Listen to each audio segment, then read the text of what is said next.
इसी कलिकाल में महाराष्ट्र की भूमि पर पधारे नामदेव जी महाराज। कौन? नामदेव जी।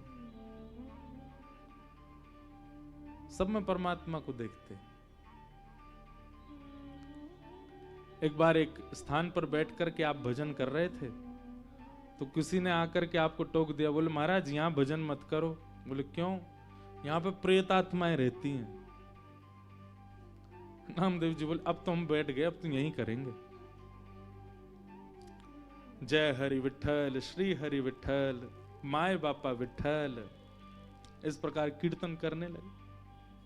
इतने में एक प्रेत प्रकट हो गया, और वो प्रेत कभी हाथी बन जाए, कभी घोड़ा बन जाए, कभी गधा बन जाए, कभी ऊंट बन जाए, कभी मूषक चूहा बन जाए। बार बार रूप बदलने लगा अपने, और भयभीत आवाजें निकालने लगा।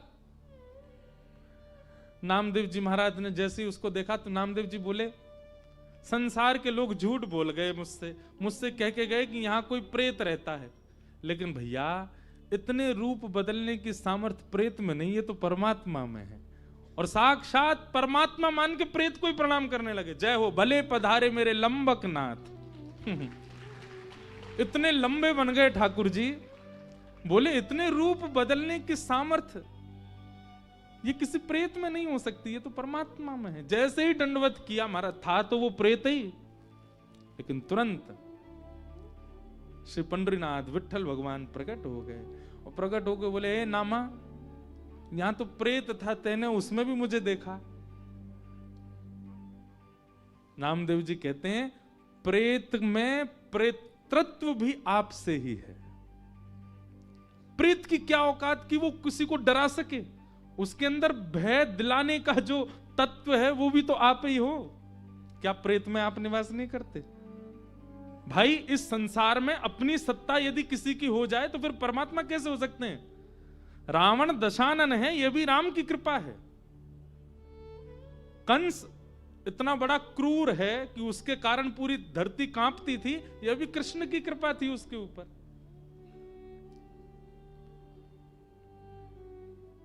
किसी का अपना अस्तित्व नहीं हो सकता। प्रेत में पितृत्व भी आपकी वजह से ठाकुर जी। यदि आप नहीं होते तो वो कैसे डराता सबको? इसलिए प्रेत का जो पितृत्व है उसको मैं विठ्ठल मान करके वंदन करता हूं।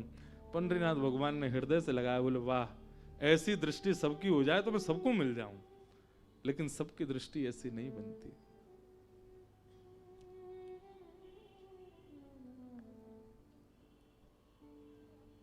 मैं नहीं, मेरा नहीं। कल मैं जब आया काशी तो मुझे हमारे किशन जी ने ये पंक्ति सुना दी, और पूरी रात मेरे मन में यही चलता रहा। बहुत प्रिय पद है। और जिनका स्मरण करके मैंने कथा प्रारंभ की, उन्हीं का ये भाव, उन्हीं का भाव है। हाँ, मैं आज तक गाता रहा, पर मुझे कल ही पता चला कि महाराज जी की पंक्ति है।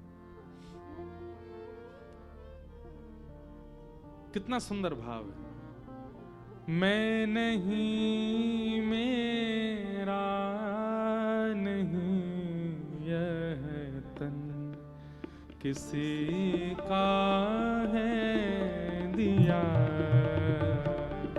मैं नहीं, मेरा नहीं, सब लोग गाओ।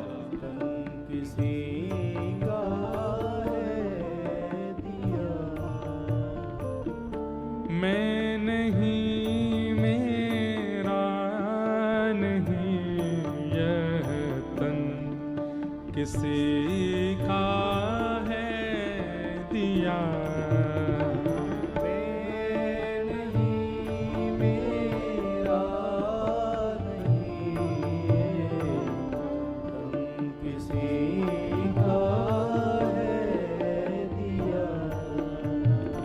जो भी अपने पास है वह धन किसी का है दिया, जो भी अपने पास है किसी का है दिया। देने वाले ने दिया वह भी दिया किस शान से,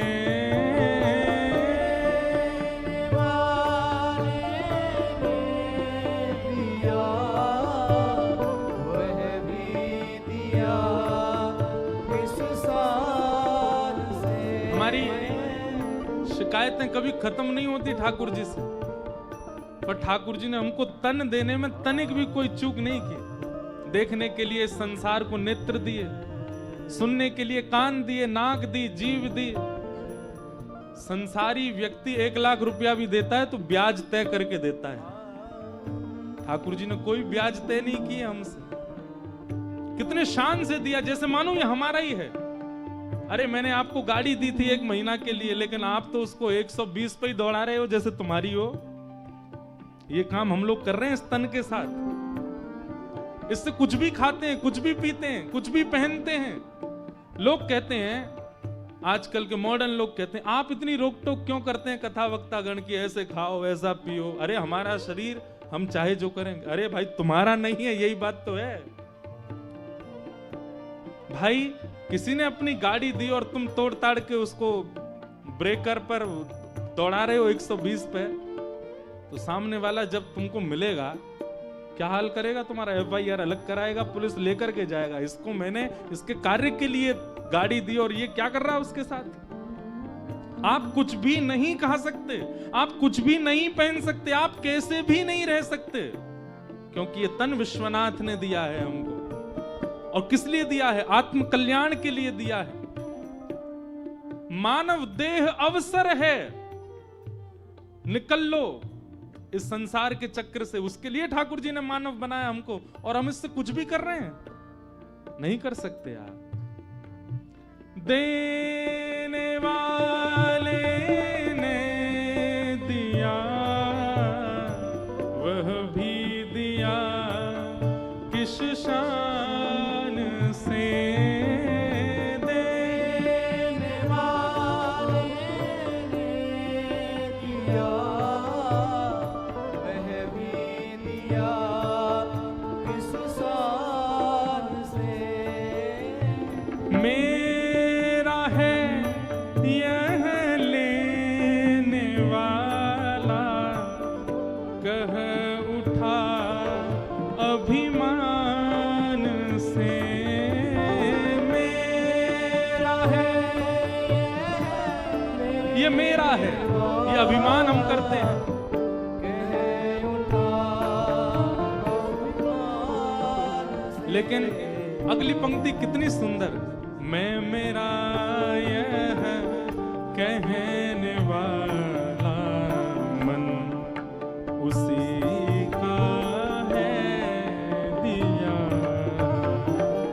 मैं मेरा यह कहने वाला मन किसी का है दिया। ओ मैं नहीं, मेरा नहीं,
पंक्तियां हैं ना, अगर कोई इनको अमल कर ले, पहचान जाए, बस समझ जाए इन पंक्तियों को, समस्त वेद वेदांतों का सार है इन पंक्तियों में। जो मिला है वह हमेशा पास रह सकता नहीं। जो मिला है वह हमेशा पास रह सकता नहीं। हर कुछ, चाहे वो कोई संबंध हो, चाहे आपकी कोई प्रिय वस्तु हो, चाहे धन हो, चाहे बहुत नाम हो, यश कीर्ति वैभव हो, एक बात याद रखिएगा, कुछ भी पास आया है तो इस संसार का नियम है बिछड़ने के लिए ही आया है। आपको अति सुख मिल रहा है किसी वस्तु से, तो वह अति दुख देने के लिए ही आया है। इस संसार का नियम है ये। अगली पंक्ति में कहते हैं, कब बिछुड़ जाए ये कोई राज कह सकता नहीं। कब बिछुड़ जाए कोई राज कह सकता नहीं। जिंदगानी का खिला मधुवन किसी का है दिया। जिंदगानी का खिला मधुवन किसी का है दिया। मैं नहीं, मेरा नहीं, यह धन किसी का है दिया। मैं नहीं, मेरा नहीं, धन किसी का है दिया। और अंतिम पंक्ति सबसे श्रेष्ठ, तीन काम यदि आपके जीवन में है तो आप अपना आत्म कल्याण कर रहे हैं। क्या? जग की सेवा खोज अपनी प्रीत हरि से कीजिए। जग की सेवा छोड़ आद्य गुरु शंकराचार्य कहते हैं, हरि से कीजिए। रोज खुद से पूछा कीजिए आप क्यों आए हो इस संसार में? केवल ब्याह करने के लिए, केवल वंशवर्धन के लिए, केवल धन कमाने के लिए, खाने पीने सोने हंसने रोने उठने बैठने के लिए, इसी के लिए मेरा जन्म हुआ? क्या ठाकुर जी ने मेरी मातृ को प्रसव पीड़ा मेरे जन्म के समय केवल इसलिए दी कि मैं भी वही करूं जो सामान्य व्यक्ति करके जा रहा है? क्या इसी के लिए मेरा आना हुआ था इस संसार में? रोज स्वयं से पूछना चाहिए, कोहम कस्तम कुत आयात, मैं क्यों आया हूं इस संसार में? ये तीन काम। सबसे पहला जग की सेवा, खोज अपने आप को खोजो, क्यों आए हो आप संसार में? और तीसरा प्रीत हरि से कीजिए। मुझे ऐसा लगता है जग की सेवा और हरि से प्रीति, ये दो क्रिया यदि आपने की तो तीसरे प्रश्न का उत्तर आप क्यों आए हो ये आपको मिल जाएगा। जग की सेवा करो, हरि से प्रीत करो, तो आपके आने का उद्देश्य आपको पता चलेगा, क्यों आए हो आप पृथ्वी पर। एक बात लिख लीजिएगा, इस संसार में एक भी व्यक्ति अकारण नहीं आया है, कोई कारण तो है उसके आने का। जग की सेवा खोज अपनी प्रीत हरि से कीजिए। जग की सेवा खोज अपनी प्रीत हरि से कीजिए।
का है दिया, साधन किसी का है दिया, यह मन किसी का है दिया, यह मन किसी का है दिया, यह तन किसी का है दिया, यह तन किसी का है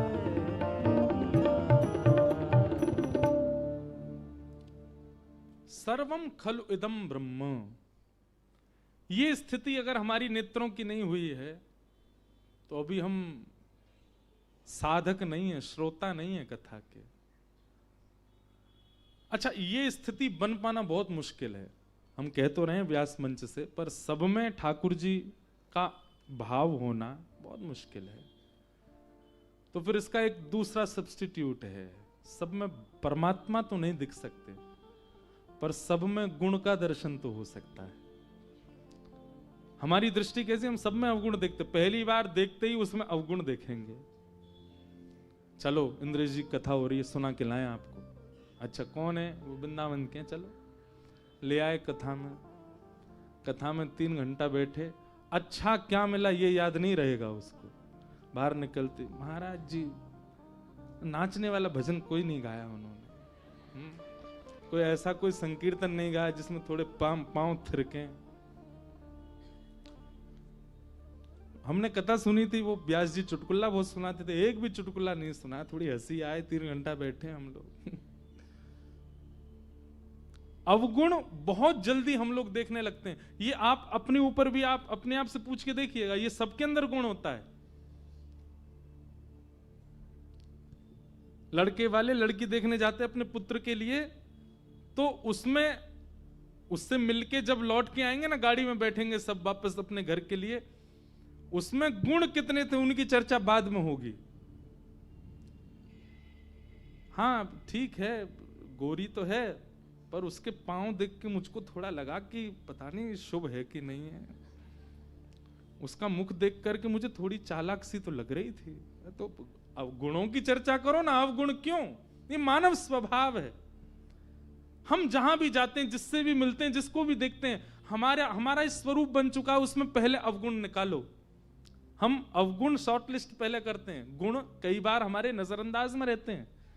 आप यदि आध्यात्मिक हैं, आप यदि नाम जप करते हैं, आप यदि तिलक लगाते हैं, आप यदि शिखा रखते हैं, आप यदि कथा सुनते हैं, आप नित्य विश्वनाथ जाते हैं, आप नित्य गंगा दर्शन करते हैं, तो आपकी दृष्टि परिवर्तित होगी, सब में गुण देखना शुरू हो। और यह नहीं हुआ है तो आप जो कर रहे हो वो मेहनत है, काय को कर रहे हो? इतने जाड़े में भी सुबह सुबह विश्वनाथ जी को काय को परेशान करने जा रहे हो? क्यों गंगा जी का इतना स्नान आदि कर रहे हो, जब आपका स्वभाव ही परिवर्तित नहीं हो रहा है? तो परमात्मा का दूसरा रूप क्या है? चैतन्य। सब में उनका दर्शन, पर सब में परमात्मा ना दिखे तो सब में कम से कम गुण देखो, सब में भलाई देखो, सब में गुण देखे।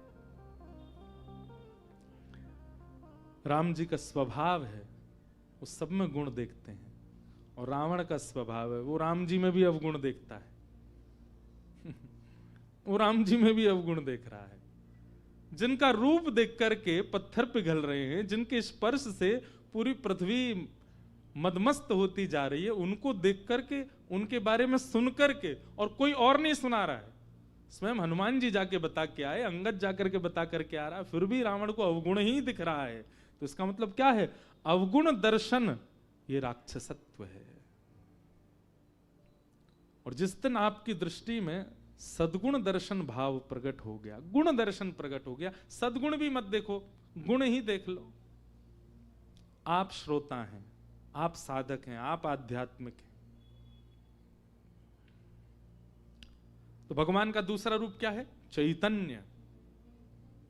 सब में जिनकी व्यापकता है, जो जड़ नहीं है। अब ये तो था एक सामान्य अर्थ, अब इसका दूसरा अर्थ क्या है? आपके सेवा है, सबके घरों में सेवा ठाकुर जी की विराजमान, चाहे वो चित्रपट की है, चाहे वो लड्डू गोपाल है, चाहे हमारे श्रीनाथ जी हैं, गिरधर लाल हैं। सेवा उसी दिन आपकी श्रेष्ठ होने लग जाएगी जिस दिन आप उनके जड़ भाव को दूर कर दोगे। उनके प्रति आपकी जड़ की स्थिति जिस दिन समाप्त हो जाएगी उसी दिन आपकी सेवा प्रकट हो जाएगी। सेवा आप करने लग जाओगे। बहुत ध्यानपूर्वक सुनिएगा, सावधानी से सुनिएगा। आप अपने ठाकुर जी को यदि जड़ मानते हैं कि वो एक धातु मात्र है, आपसे सेवा में अपराध बनेगा, आपसे भोग में अपराध बनेगा, आपसे श्रृंगार में अपराध बनेगा, क्योंकि आपने ये मान लिया कि ये तो धातु है। लेकिन जैसे ही आपके चित्त में चैतन्य, पूर्ण चैतन्य भाव आ गया कि नहीं ये धातु नहीं है, ये परम चैतन्य ठाकुर जी हैं, तो ठाकुर जी भी फिर चैतन्य बन के ही दिखाएंगे। मैं अपनी कथा में एक बात कहा करता हूं, सब लोग बहुत ध्यान से सुनना। महादेव का स्वरूप सब जगह क्या बताया गया? ध्याये नित्यम महेशम रजत गिरिनिभम चारु चंद्रावतंसम। कैसे हैं महादेव? एक तो सबको ये बात पता है पर इसको कोई जानता नहीं कि महादेव कैसे हैं। गौर वर्ण के हैं महादेव। कैसे हैं? गौर वर्ण, कर्पूर गौरम।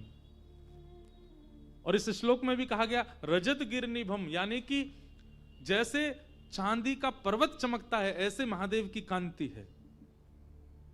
और चारु चंद्रावतंसम, अपने मस्तिष्क पर चंद्रमा धारण करते। रत्नाकल्पोज्वलांगम, और अंग कैसे चमकता है जैसे कोई रत्न चमक रहा हो। पयुष मृगवरा, जिन्होंने बागंबर पहना है, एक मृग चर्म पहना है। भीति हस्तम प्रसन्नम, कैसे बैठे? बोले प्रसन्न मुद्रा में बैठे। पद्मासीनम समन्ताः, पद्मासन में बैठे। ये दोनों पैर के तलवे ऊपर को आ जाएं, इसको पद्मासन कहते हैं। पद्मासीनम समन्ता स्तुतमर गणई, गण सब स्तुति गा रहे हैं खड़े होकर के। विश्वाद्यम विश्ववंद्यम, विश्व के जो आदि हैं, प्रथम हैं, और विश्व के जो वंद्य हैं। अखिल भयहरम, ब्रह्मांड के भय को दूर करने वाले। पंचवक्रम, पंचमुख वाले। त्रिनेत्रम, इनको हम प्रणाम करते हैं। लेकिन कहीं भी देवालय में चले जाओ, महादेव तो लिंग के रूप में ही दिख रहे हैं। कहां है पंचवक्र? कहां है चारु चंद्र? कहां है वो रत्नों जैसी कांति? कहां है वो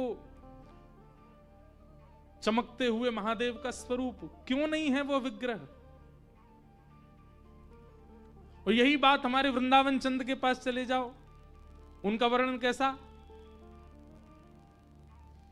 कि वरहापीडम नटवर वपुः कर्णयो कर्णकारम, बिभ्रदवासः कनक कपिसं वैजयन्तीं च मालां, रन्ध्रान् वेणो अधर सुधया पूरयन् गोपवृन्दै, वृंदारण्यम स्वपदरमणम प्राविशद गीत कीर्ति। उनका वर्णन कैसा है? बाकी सब वर्णन छोड़ो, एक वर्णन सुन लो केवल। रंध्रान वेणो अधर सुदया, वंशी तो है, कर कमल में ही है, आवाज क्यों नहीं आ रही है? फिर ध्वनि क्यों सुनाई नहीं देती? महादेव लिंगाकार में ही क्यों हैं? श्री कृष्ण के हाथ जब उठे हैं, वेणु हैं, तो फिर स्वर क्यों नहीं सुनाई देता? ठाकुर जी ने मुझे और आप सबको चैलेंज किया है, अगर तेरी प्रेम लक्षणा भक्ति में सामर्थ्य हो तो वेणु तो है, कर कमल में वेणु तो है, कोमल उंगलियों से छिद्र भी आच्छादित हैं, मुख पर अधर पर वेणु का प्रथम छिद्र भी है। लेकिन तेरो प्रेम जब मुकु वाद्य करेगा, मुझे वाद्य करेगा, मुझे प्रेरित करेगा, तभी स्वर निकलेगा। महादेव कहते हैं चारु चंद्र तो है, त्रिनेत्र तो हैं, पर तुम्हारे अंदर वह प्रेम प्रकट हो तब उसका दर्शन कराऊं।